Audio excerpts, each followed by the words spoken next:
Good morning. I'm having my morning coffee and um I'm sorry, my nose is running. Um the first time I ever went on a cruise was in 2006.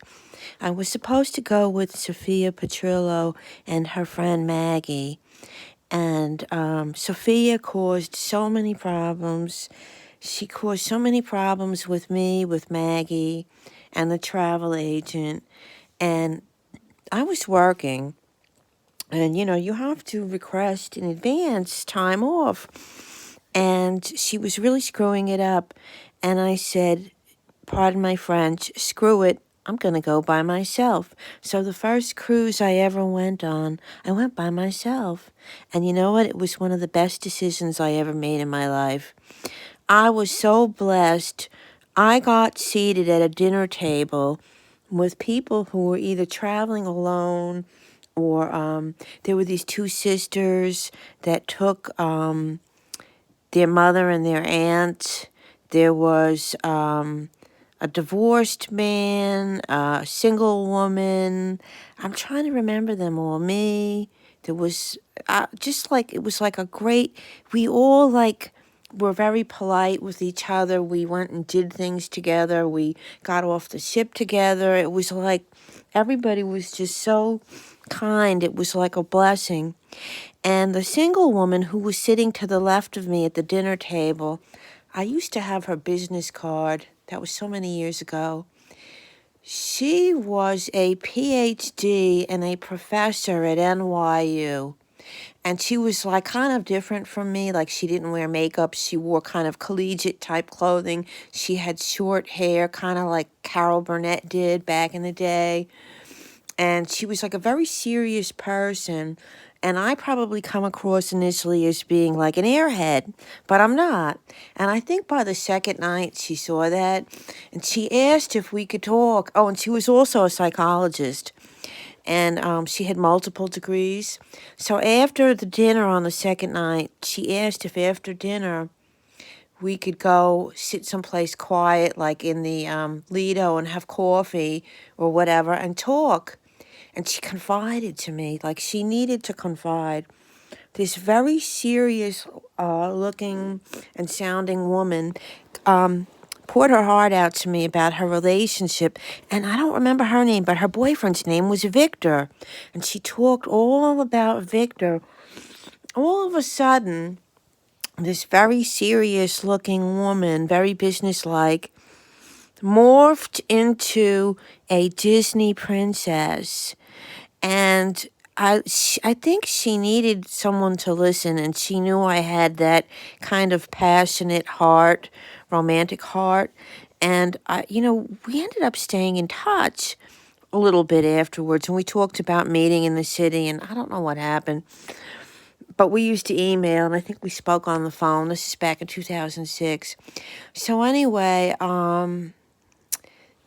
we started talking more deeply. I'm a person that likes to talk deeply, gets into things very deeply, and I guess you could say I'm sensitive, whatever. So one of the things that she said to me that was like a real gift was, she said, we can't find everything we want and need in one person or our partner. What we have to do is take bits and pieces of people. And, in the rooms, they would say, take the best and leave the rest. So, I always remember her saying that. It was very profound. We take bits and pieces of people. There might be someone that we might not like overall. We don't have anything in common, but on one level we connect.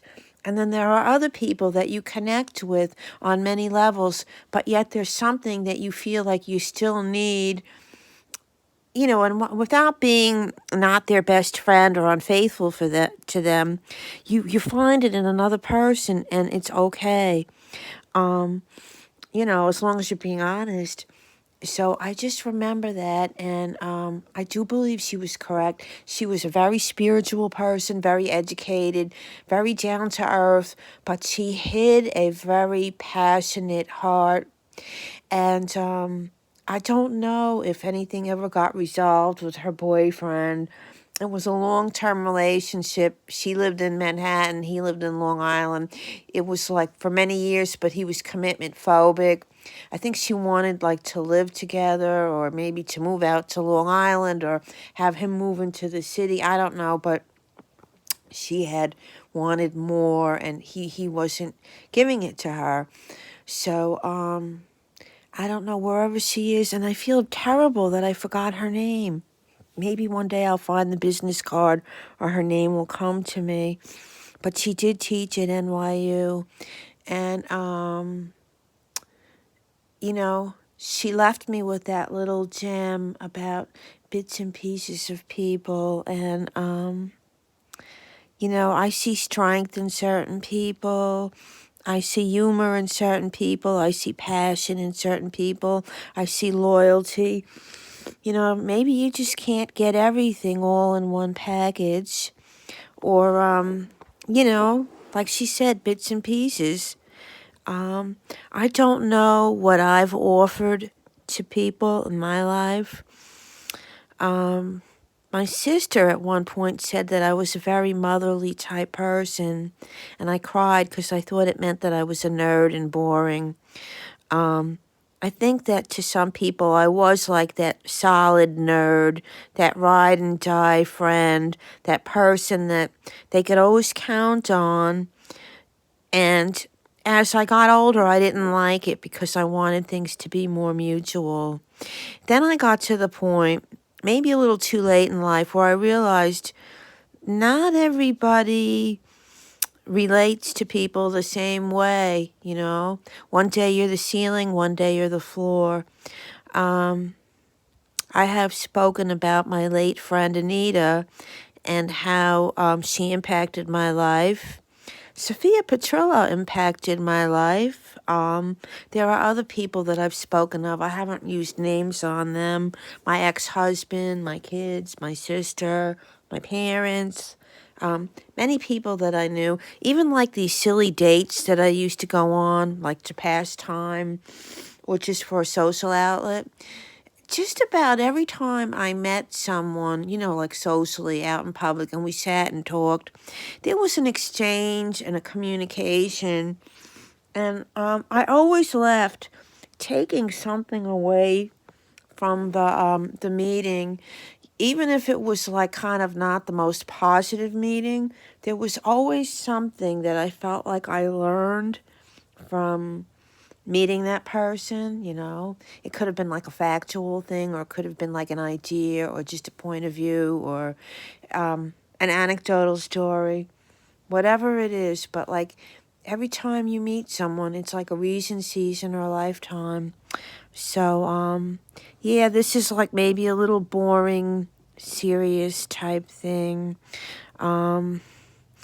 Anyone out there that's listening, if you're a praying type person, please, I need prayers for myself and the people around me.